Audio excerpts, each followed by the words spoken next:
Yeah, this is the same white tea from yesterday. What you gonna do about it? 1967 Marburg virus outbreak.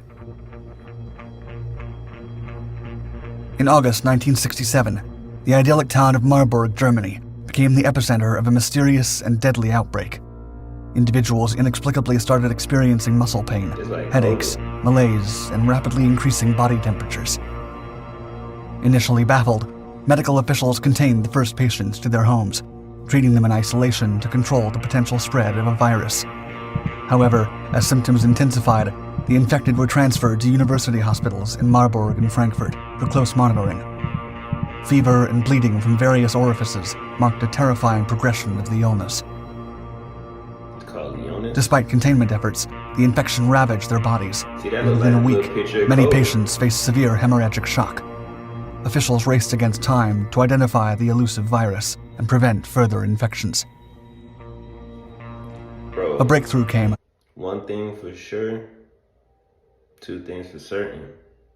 If there is gonna be like a war against like people, like as far as like the American people, it's gonna be a biological war. Like, you know, viruses, shit like that, you know.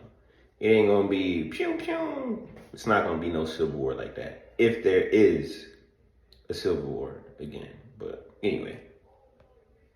When a pathology technician contracted the virus after accidentally cutting himself during a post-mortem examination. Ooh. This discovery suggested blood-borne transmission. Epidemiologists then traced the infection to employees of a vaccine manufacturer named Behringwerke and an institute that handled similar substances. The common link: contact with blood and organs of African green monkeys recently imported from Uganda. Investigators speculated that the monkeys were infected in Uganda, or possibly in London, during temporary storage with other animals.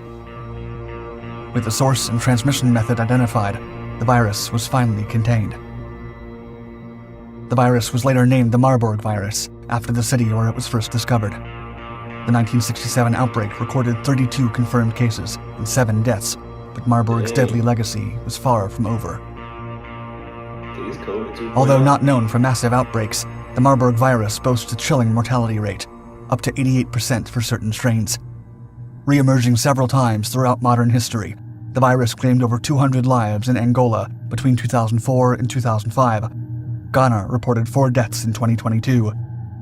And in early 2023, fatalities were recorded in Spain, Central Africa, and Tanzania. It's still going on. The Marburg virus's future strains remain unknown, but as history has shown, this lethal virus may continue to emerge and threaten human lives. Bro. 1977 Russian flu. The 1977 outbreak of the Russian flu was a global pandemic that primarily affected younger populations. Despite being referred to as the Russian flu, the outbreak is believed to have originated in northern China in May of 1977, prior to any cases being recorded in the Soviet Union.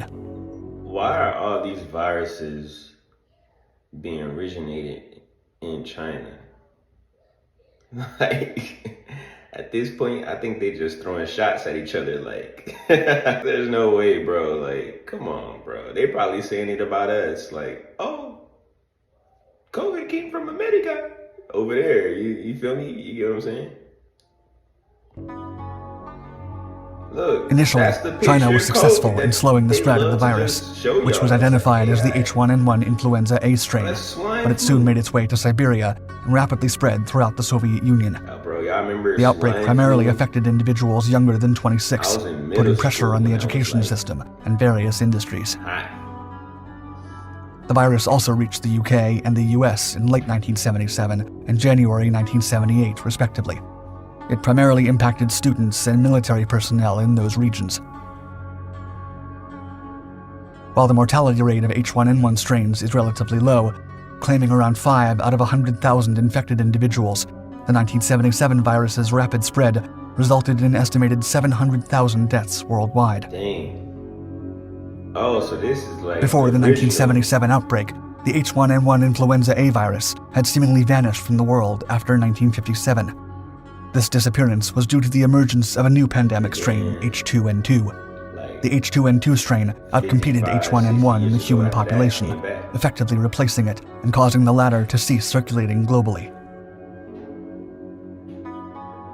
The re-emergence of the H1N1 virus in 1977, after a 20-year absence, was highly unusual and unexpected. The fact that the 1977 strain was almost genetically identical to the one circulating in the 1950s fueled suspicions that the outbreak resulted from a laboratory escape, rather than natural evolution.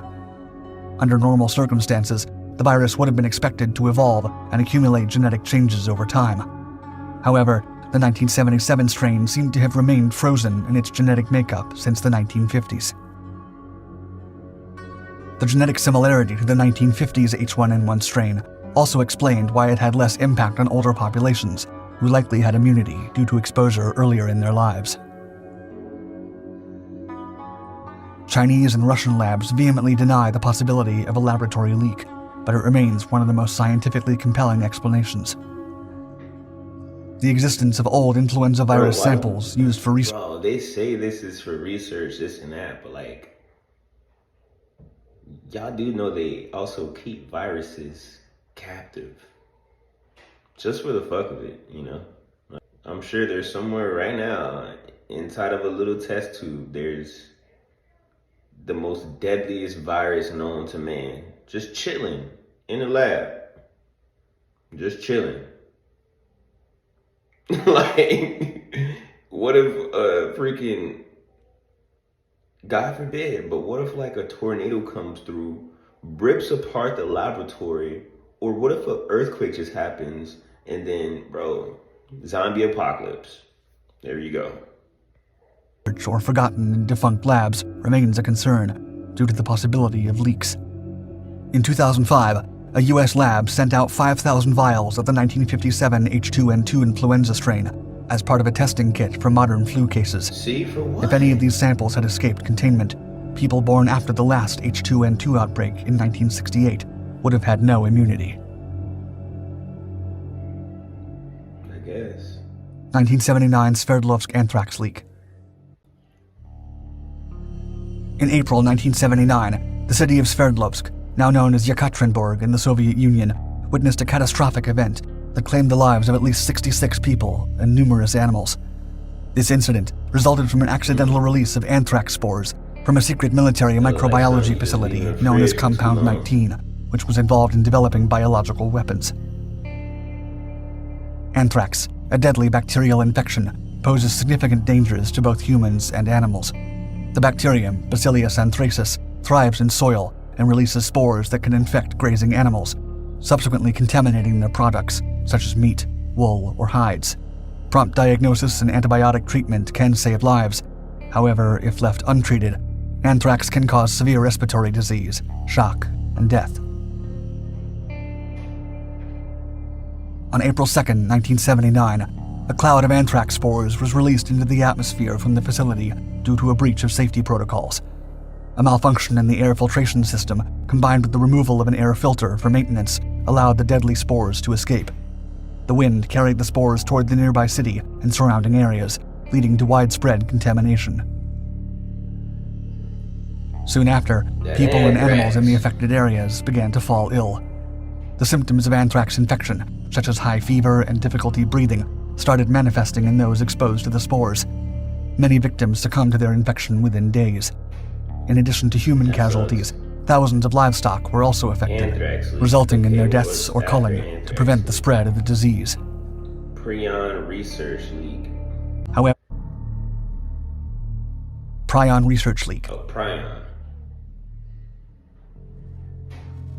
In the world of prion research, scientists grapple with an enigmatic and deadly adversary. Prions, abnormally folded proteins, possess the startling ability to induce normal proteins to adopt their misfolded conformation, setting off a self-propagating chain reaction. These rogue proteins are responsible for causing a group of rare, fatal neurodegenerative disorders, such as Creutzfeldt-Jakob disease or CJD in humans. These devastating diseases are marked by the accumulation of abnormal prion proteins in the brain, ultimately leading to the progressive degeneration of brain tissue. Any of those diseases? Studying prions proves to be a formidable challenge, as they are resistant to standard sterilization procedures and can withstand extreme conditions. The heck is a prion? When an individual becomes infected with prions, they typically experience mental deterioration as the prions corrupt their cells, leaving the brain riddled with microscopic holes reminiscent of a sponge. Victims display symptoms of dementia and impaired motor functions, with most patients succumbing to the disease within a few months to a year. Tragically, there is no cure. Prions can spread through contact with infected brain matter, and despite their potential to cause fatalities, prion research remains relatively commonplace, with occasional accidents and leaks. In a chilling turn of events in 2012, the University of Texas inadvertently sent live prion samples to numerous labs across the globe. Believing they were shipping inactive samples, the university inadvertently sent live prions due to a labeling mistake. When a recipient lab in Maryland discovered that the samples had infected live mice, they alerted the University of Texas. An investigation then uncovered the extent of this potentially catastrophic error. In 2019, the prion research community was shaken by the tragic death of a young French lab worker, Emily Jomain, who succumbed to variant CJD. 9 years earlier, Emily accidentally stabbed her thumb while working in a prion lab at France's National Research Institute for Agriculture, Food and Environment.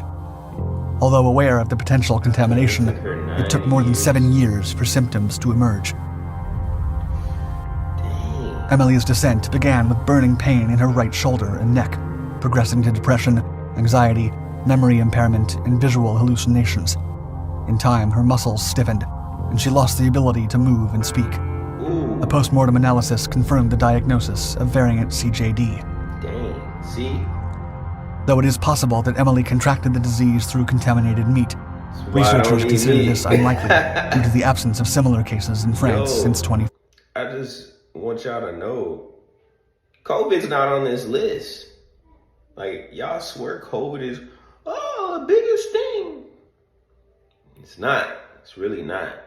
It might be for, like, right now, but, man, the diseases back then, 10 times worse. But yeah, man, it's been another great reaction. Please like the video. And don't forget to subscribe. I post literally every day. So, yeah, thanks. Deuces.